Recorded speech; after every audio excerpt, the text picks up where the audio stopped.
Good afternoon आशाताई. तर तुम्हा सर्वांचं स्वागत आहे परत एकदा तुमच्या स्वतःच्या हक्काच्या अशा आपल्या ज्ञानप्रबोधिनी या यूट्यूब चॅनलमध्ये.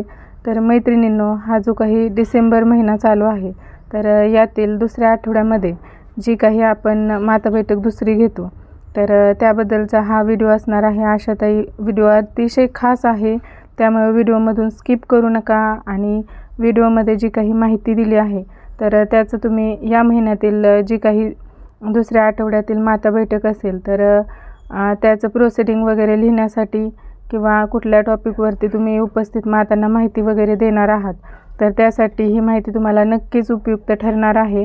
त्यामुळे आशाताई हा व्हिडिओ जर तुमच्यापर्यंत पोहोचला, तर तुमच्या इतर अशा मैत्रिणींपर्यंत देखील पोहोचवायला विसरू नका. आपल्या ज्ञानप्रबोधिनी या चॅनलवरती आशाताईंशी संबंधित सर्व प्रकारचे व्हिडिओ आणि उपयुक्त माहिती वगैरे असते, त्यामुळे चॅनलला सबस्क्राईब नक्की करा आणि तुमच्या इतर अशा मैत्रिणींना देखील सबस्क्राईब करायला सांगा. चला तर मग जराही वेळ न घालवता सुरू करू आपण आपला आजचा व्हिडिओ.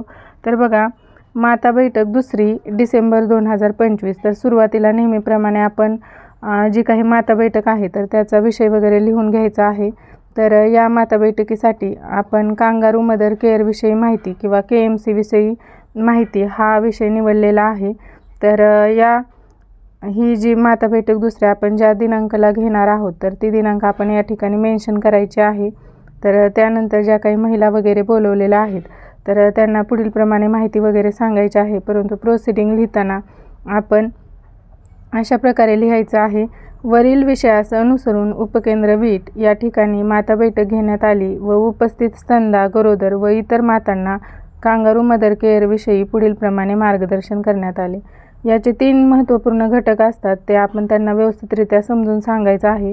तर बघा, पहिल्यांदा आई व बाळाचा सतत स्पर्श देणारी स्थिती.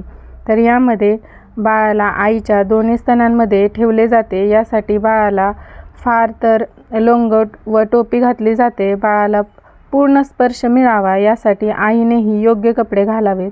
जन्मानंतर लवकरच अशा प्रकारचा स्पर्श दिल्यास बाळाचे आरोग्य उत्तम सुधारते.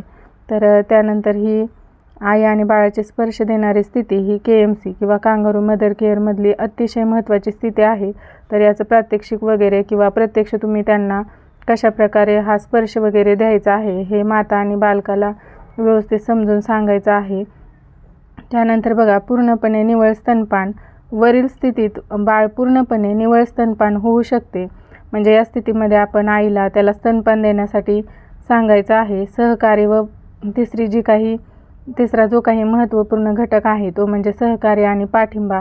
तर ही स्थिती राखण्यासाठी आवश्यक ती वैद्यकीय, भावनिक, मानसिक व इतर कुठल्याही प्रकारची मदत देण्यात यावी. या पद्धतीने बाळाचे वजन वाढल्याने वडील किंवा इतर कुटुंबीय देखील या पद्धतीचा उपयोग करू शकतात.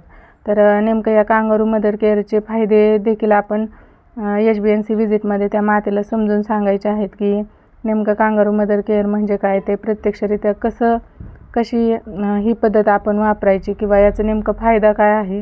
तर कमी वजनाच्या 3 ते 4 आठवडे आधी जन्मलेल्या मुलांची घरच्या घरी काळजी घेण्यासाठी अतिदक्षता विभागातून बाळाला घरी आणल्यानंतर स्तनपान यशस्वी होण्यासाठी, तापमान योग्य राखण्यासाठी, पुरेशी शांत झोप होण्यासाठी, आई व बाळाचे प्रेमाचे नाते अधिक मजबूत होण्यासाठी आणि जंतू संसर्गापासून बचाव होण्यासाठी, आईची मानसिक ताण कमी होऊन आत्मविश्वास वाढण्यासाठी मदत होते. तर अशा प्रकारचं मार्गदर्शन आपण बैठकीमध्ये उपस्थित मातांना द्यायचं आहे. तर अशा प्रकारे तुम्ही ही प्रोसिडिंग बघून घेऊ शकता.